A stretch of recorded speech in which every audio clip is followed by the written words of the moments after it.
Sir ஒரு 50 பேர் தான் எடுக்கிறாங்கன்னா இந்த 50 பேர் வந்துட்டு உங்கள் ஸ்டூடெண்ட்ஸ் உங்கள் கல்லூரிக்கு வந்துட்டு கேம்பஸ் இன்டர்வியூக்கு வராங்க 50 ஸ்டூடெண்ட்ஸ் எடுத்துறாங்க. இப்போ ஒரு நெக்ஸ்ட் 2 இயர்ஸ் கழிச்சு அதே கம்பெனி வந்து ஒரு 50 ஸ்டூடெண்ட்ஸ் எடுக்கிறாங்க.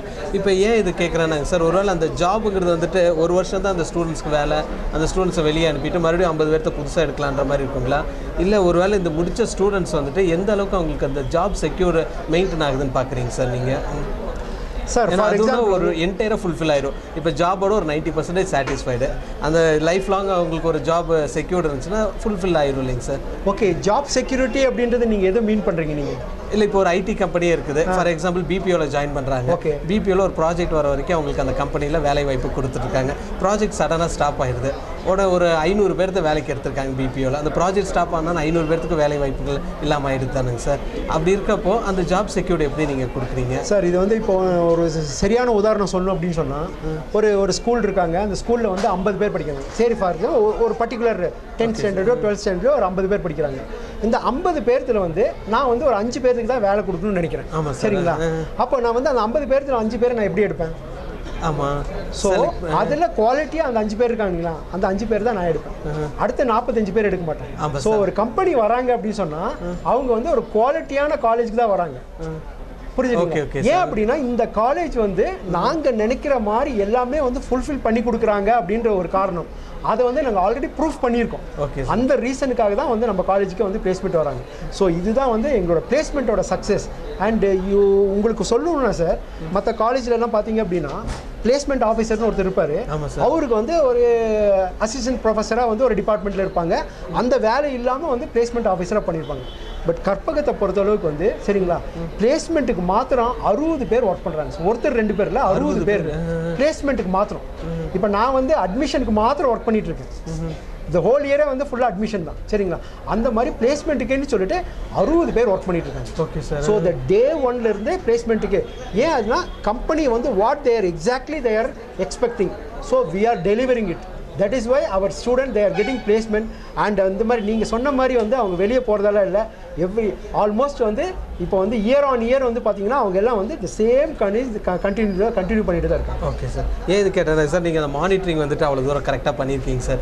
ஆஃப்டர் த ஜாப் வந்துட்டு எப்படி இருக்கும், அதாவது எஜுகேஷன் முடிச்சோன்னே ஜாபுக்கு ஜாயின் பண்ணுறப்போ அதோட மானிட்டரிங் நீங்கள் பார்த்துட்ருக்கீங்க சார். ஸோ உங்கள் கல்லூரி பார்த்தீங்கன்னா அட்டானமஸ் அப்படின்னு சொல்கிறாங்க. இப்போ அட்டானமஸ்னு ஸ்டூடெண்ட்ஸ் பயப்படக்கூடிய ஒரு விஷயம் என்னென்னா, ஒரு அட்டானமஸ் கல்லூரியில் ஜாயின் பண்ணிட்டா ப்ரொஃபஸர் என்ன சொல்கிறாரோ கேட்டு தான் ஆகணும், இல்லை அவர் கையில் தான் மார்க் இருக்குது. இப்போ மற்ற யூனிவர்சிட்டினா யூனிவர்சிட்டி கையில் மார்க் இருக்கிற மாதிரி இருக்கும். இப்போ அது அட்டானமஸ்னால் அந்த மாதிரி ஸ்டூடெண்ட்ஸ் வந்து மாஸ்டர்களுக்கு வந்துட்டு ஒரு அடிமையாகவே இருக்கணுமா அப்படிங்கிற ஒரு ஃபீல் இருக்குது. உங்கள் கல்லூரியை பொறுத்த வரைக்கும் எப்படிங்க சார்? சார் எங்களுதில் வந்து என்ன பார்த்தீங்கன்னா, நான் ரொம்ப ஸ்ட்ரிக்டாகவும் இருக்க மாட்டோம், அதே மாதிரி ரொம்ப லிபரலாகவும் இருக்க மாட்டோம். சரிங்களா?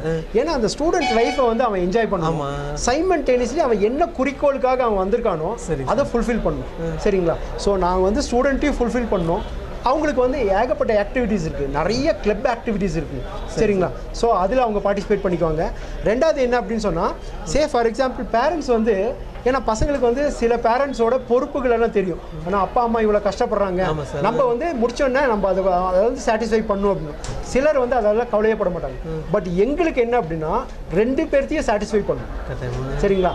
பையனையும் வந்து சரியாக வந்து டிகிரி முடிச்சு சும்மா வந்து அவன் வெளியே அனுப்பக்கூடாது, அவனுக்கு பிளேஸ்மெண்ட் பண்ணி கொடுக்கணும். மினிமம் ஒரு 3 லட்ச ரூபா வருஷ சம்பளத்தினால அவன் பண்ணி கொடுக்கணும். அப்படி இல்லை அப்படின்னா அது வந்து எங்களுக்கு வந்து மிகப்பெரிய ஒரு கெட்ட பேராக நாங்கள் நினைக்கிறோம். ரெண்டாவது என்ன அப்படின்னா பேரண்ட்ஸ். ஸோ பேரண்ட்ஸ் வந்து குறைஞ்சது வந்து 1 லட்ச ரூபாலேருந்து 1.5 லட்ச ரூபா பக்கம் செலவு பண்ணுறாங்க வருஷத்துக்கு. ஸோ மினிமம் ஒரு 4 lakhs to 6 lakhs வந்து அவன் அவன் 4 வருஷம் முடிக்கணும்.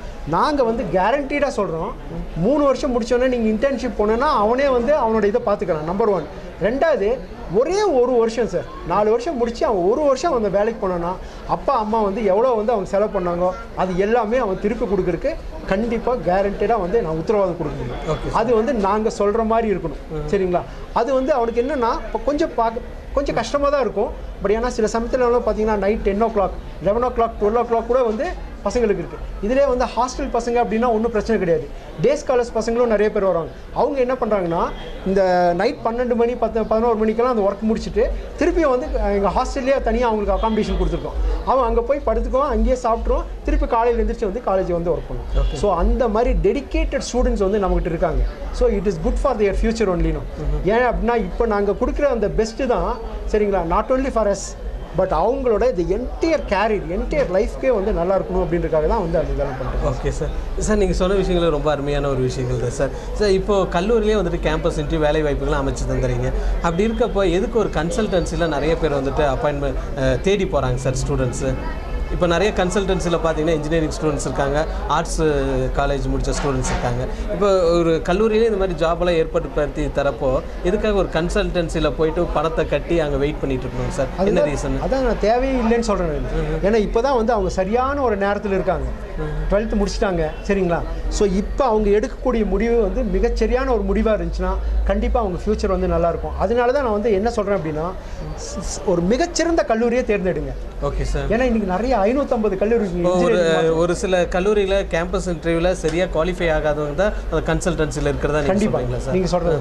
Okay sir. அப்போ உங்கள் கல்லூரியில் பொறுத்த வரைக்கும் படிக்கிற ஸ்டூடெண்ட்ஸ் எந்த கன்சல்டன்சி போய் தேடுறதுக்கான அவசியம் நாங்களே எல்லாமே அவங்க எல்லாமே நாங்கள் பண்ணி கொடுத்தோம். கிட்டத்தட்ட 60 பேர் இருக்காங்கன்னு சொல்லுங்கள் சார். உங்கள் கல்லூரியில் என்னென்ன கோர்சஸ் இருக்குன்னு சொல்லிடலாங்க சார்? எங்கள் கல்லூரியில் பொறுத்தளவுக்கு வந்து பார்த்தீங்க அப்படின்னா அதாவது வந்து நான் it is a very big institution, group of institution Karpagam.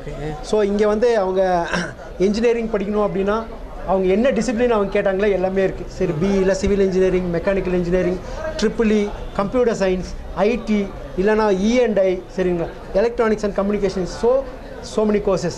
So இது இல்லாமல் வந்து பார்த்திங்கன்னா இன்ஜினியரிங்கில் 3 காலேஜ் இருக்குது. அந்த 3 காலேஜில் அவங்க எது வேணாலும் சூஸ் பண்ணிக்கலாம். ஸோ ஃபார்மசி படிக்கணும்னு நினைக்கிறாங்கன்னா we have a pharmacy college. Nursing படிக்கணும்னு நினச்சினா we have a nursing college. Architect படிக்கணும், ஏன்னா இன்றைக்கி வந்து டிமாண்ட் வந்து ரொம்ப அதிகமாக இருக்குது. So we have an architect college. இல்லை பையன் 10th முடிச்சிருக்கான், ரொம்ப செலவு பண்ணக்கூடாது, 3 வருஷம் ஒரு டிப்ளமோ முடிச்சோன்னா வேலைக்கு போகணும் அப்படின்ற மாதிரி இருந்துச்சுன்னா we have a wonderful polytechnic, Karpagam polytechnic காலேஜ்னு இருக்குது. ஸோ சே ஃபார் எக்ஸாம்பிள் என்ன டென்டல் கேட்டாங்கன்னா இப்போ இருக்காது, ப்ராப்ளி அதை நாங்கள் அப்ளை பண்ணியிருக்கோம்.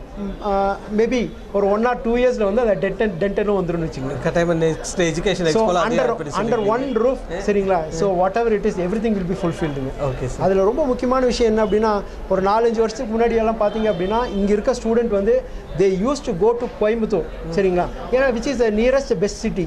அங்கே போனோன்னே இந்த மாதிரி ஆப்ஷன் எல்லாம் இருக்குது. காலேஜ் தேடி எல்லாம் போகணும்.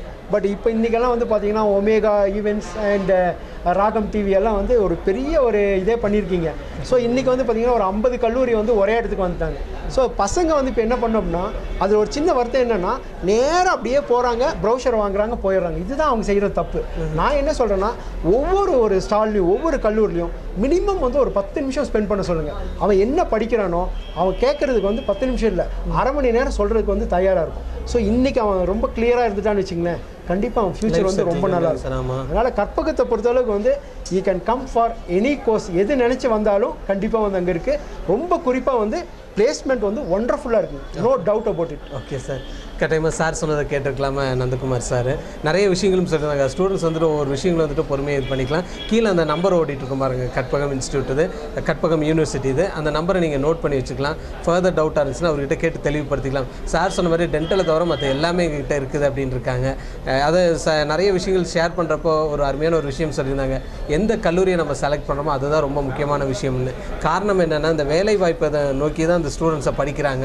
அப்படி இருக்கப்போ ஒரு கல்லூரி வந்துட்டு வேலை வாய்ப்புகள் கொடுக்காம போயிடுச்சுன்னா அவங்க லைஃபே வந்துட்டு டோட்டலாக சேஞ்ச் ஆகிறதுக்கான வாய்ப்புகளும் இருக்கும். பட் இந்த கற்பகம் யூனிவர்சிட்டியை பொறுத்த வரைக்கும் ஜாப் ஆப்பர்ச்சுனிட்டிஸும் கிட்டத்தட்ட 60 பேர் வந்து இந்த பிளேஸ்மெண்ட்லேயே இருக்காங்கன்னு சொல்லியிருக்காங்க. இது ஒரு நல்ல விஷயம் தான், ஹெல்த்தியான ஒரு விஷயம் தான். ஸ்டூடெண்ட்ஸ்க்கு வந்து கட்டாயமாக ஒரு பெனிஃபிட்டடாகவும் இருக்கும். நம்பர்ஸ் கீழே போயிட்டு இருக்க அந்த நம்பர்ஸை காண்டாக்ட் பண்ணிவிட்டு அவர்கிட்ட நீங்கள் தெளிவான ஒரு விளக்கம் கேட்டு தெளிவுபடுத்திக்கலாம். சார் இந்த நிகழ்ச்சியில் வந்துட்டு ரொம்ப அருமையான விஷயங்களை ஷேர் பண்ணியிருந்தீங்க சார். இன்க்ளூடிங் காலேஜில் பார்த்தினா அந்த கோர்ஸ் டீட்டெயில்ஸும் சொல்லியிருந்தீங்க. இந்த நிகழ்ச்சியில் வந்து கலந்துட்டு ரொம்ப நன்றி சார். நன்றி, வணக்கம். நன்றி, வணக்கம் சார்.